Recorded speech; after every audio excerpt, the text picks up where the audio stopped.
Hello, what is going on? I'm back, Alpha Pickle, here with another how-to video on some Tinker's Construct. So today we will be looking at swords, as you might be able to tell from this right here.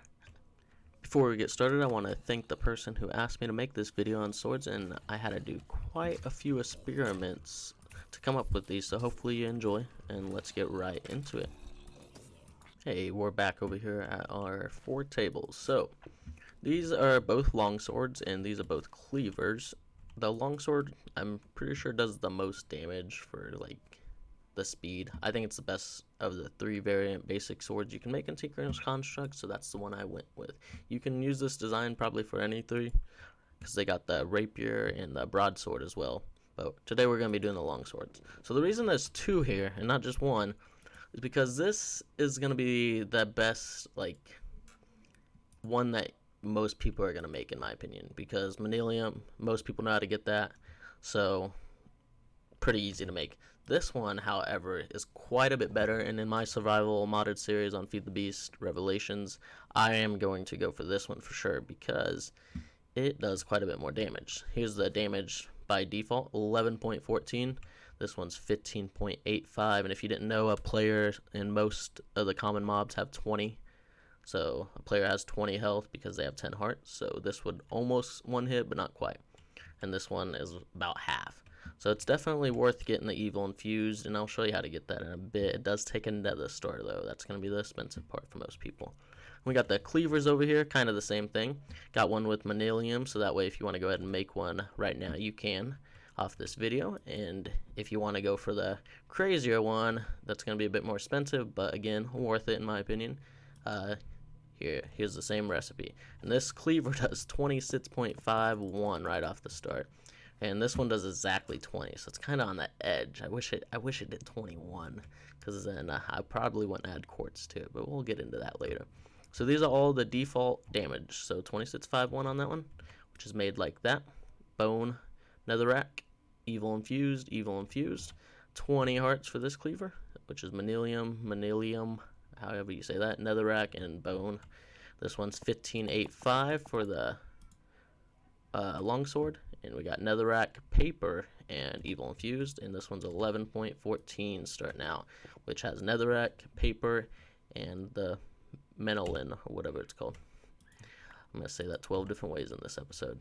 And this is what it takes to make it: 2 manilium, 4 paper, 1 netherrack, 2 evil infused, 4 paper, 1 netherrack, 16 manilium, 3 bones, 3 netherrack, and this one's 16 evil infused iron, 3 bones, and 3 netherrack. That's how you craft all the components.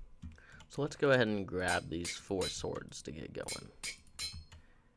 And the big difference on the cleavers and the long swords is they just do so much more damage. As you can tell, I would recommend just going straight to cleavers if you can afford it.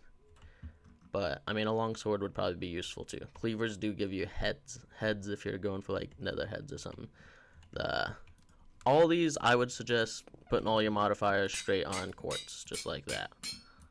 So, again, all of these, I'm going to go straight quartz to get the damage up, because that gives it sharpness. That one already has it.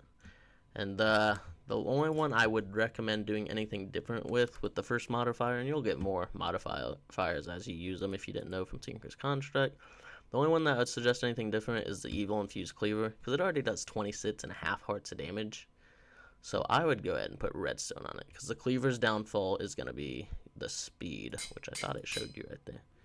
Attack speed right there, 0.84, whereas the longsword has 1.4 attack speed, so you can kill quite a bit easier and quicker. So let's go ahead and spawn us like a zombie in, and I should be able to one hit these guys most of the time. Let it fill up all the way. There we go. You got to make sure that bar is filled up. So again, the cleaver downfall is going to be the time it takes to be able to hit again, because you got to have that sword full. But you should be able to one hit everything: skeleton, creeper. I hit too early again. I apologize. But it does one hit them. And then you got your evil infused longsword here with the 2 things of quartz on it. Again, should one hit mostly, and you can hit a lot faster. So that one might actually be the best one to go with. The manilium is where it starts to get not quite as good.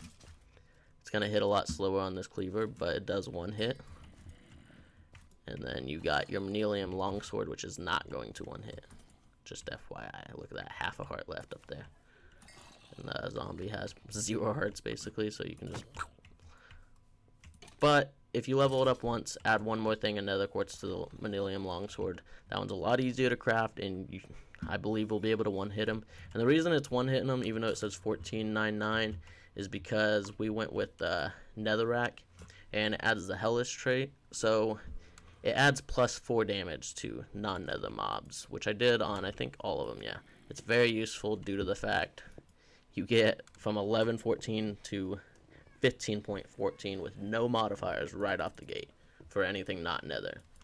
If you go to the nether, obviously it's not gonna get that bonus, but most of the time I think all of us are fighting mobs in the overworld, like creepers, skeletons, witches, stuff like that.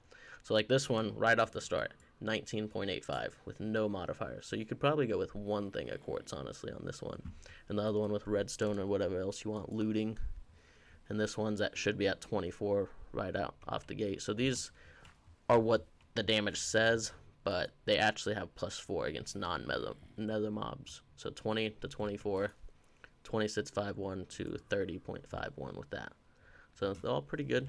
And the evil infused iron is a bit hard to get. It takes 1 nether star and 8 iron, and you basically put it in something called the enchanter, and it takes a decent amount of RF, but it'll convert those 8 iron into 8 ingots. So that's how you get evil infused iron if you wanted to know. So I think we'll be ending the episode here. Now that I'm using this, I would recommend this one, evil infused longsword. I think this is my favorite because it can hit quicker. Now that I'm using them, I didn't use it that much before I started this video. But anyways, if you enjoyed this video, make sure to leave a like, comment if you have any feedback about what we have done today or anything else you'd like to see me make or anything like that. I do have an idea to maybe make a basic Tinker's Construct video, so if you guys are interested, let me know. It would basically just be on, it wouldn't be like a mod spotlight, because I don't know that much about the mod, but I know a decent amount. It's more just people that don't care about all the details of the mod, but want to be able to get started with some of these tools and weapons we have already spotlighted, kind of. So it'd just be how to make the crafting stations and the smelter, you get those going, stuff like that. The very basics of the mod. So if you guys would like to see that, let me know in the comments down below. And have a great day. Bye bye.